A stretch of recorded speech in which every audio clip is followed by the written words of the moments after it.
Hello दोस्तों, आप सभी का मेरे इस यूट्यूब चैनल पर हार्दिक स्वागत। आज के इस वीडियो के अंदर हम ना दो चरों वाले रैखिक समीकरणों का हल करना सीखेंगे, वो भी कौन सी विधि से? विलोपन विधि से। बहुत इजी विधि है।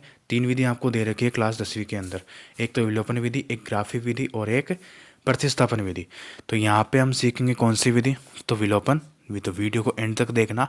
अच्छा लगे तो लाइक, शेयर और सब्सक्राइब करना ना भूलिएगा। तो शुरुआत करते हैं आप अपनी इस वीडियो की।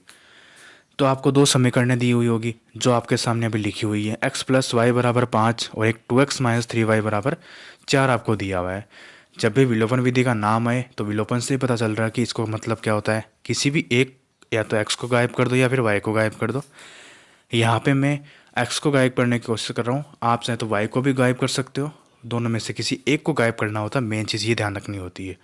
और वो गायब कब हो सकते हैं? जब x के गुणांक बराबर हो या फिर y के गुणांक बराबर हो, तभी हो सकते हैं ना, वरना तो नहीं हो सकता।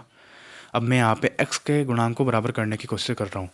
देखो नीचे 2x लिखा हुआ है, ऊपर x है, तो वहाँ पे 2 आएगा तभी तो होगा ना। तो इसका मतलब मुझे 2 से गुणा करना पड़ेगा सभी को।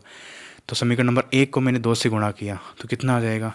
2x प्लस 2y प्लस 2 पंजो 10। इस प्रकार से हमारे पास एक नई समीकरण प्राप्त हो गई। और सेकंड समीकरण में हमने कुछ भी चेंजेस नहीं किया, ऐसा कैसा लिख दीजिए। तो लिख दिया। इतना करने के बाद अब देखो आपके पास x के मान गुणांक बराबर हो गए ना। अब ये कटेंगे कब? जब इनके चिन्ह विपरीत होंगे। तो हमेशा ध्यान रखना, नीचे वाले समीकरण के चिन्ह हमेशा चेंज करने होते हैं। जो प्लस का है उसको माइनस का कर दो। 2x प्लस का है तो माइनस का हो जाएगा, ये माइनस का है तो प्लस का हो गया, और इधर 4 प्लस का है तो किसका हो जाएगा?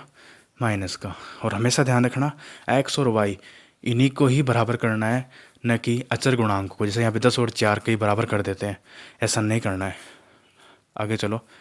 तो 2x से 2x कट गया, 2 और 3 कितना हो जाएगा? 5, और 10 में से 4 गया तो कितना हो गया? 6। यहाँ पे मैं y का मान चाहिए तो 6/5 हो जाएगा। तो y की वैल्यू तो पता हो गई आपको। अब क्या करना है?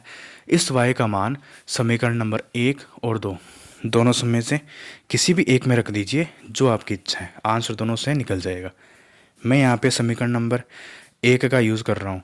तो एक बात ये भी ध्यान रखना, जैसे यहाँ पे दो समीकरणें दे रखी है, आप जिसका गुणांक सबसे छोटा हो ना उसको आप यूज़ कर लीजिए। यहाँ पे x गुणांक 1 है, y का गुणांक 1 है, तो इस समीकरण को हल करना थोड़ा ईजी हो जाता है सेकंड वाले समीकरण से। तो इसलिए मैं समीकरण नंबर 1 ले रहा हूँ। तो x प्लस वाई बराबर 5, x प्लस वाई का मान कितना है? 6/5, और बराबर में कितना है? 5। चर एक साइड और अचर एक साइड कर दीजिए, तो x तो इधर रह जाएगा 5, और माइनस का 6/5 हो जाएगा। ये बटे में एक मान लो 5 के, तो 5 एकम 5, एलसीएम ले लो या फिर गुणा कर लो, बात एक ही है। तो 1 का भाग 5 में दिए कितनी बार जाएगा? 5 बार। 5 को 5 से गुणा किया कितना आ जाएगा? 25। 5 का भाग 5 में दिया एक बार, 1 को 6 से गुणा किया कितना आ गया? 6। 25 में से 6 गया, कितना आ गया? 19/5। इस प्रकार से हमने x और y का मान पता कर लिया। कौन सी विधि से?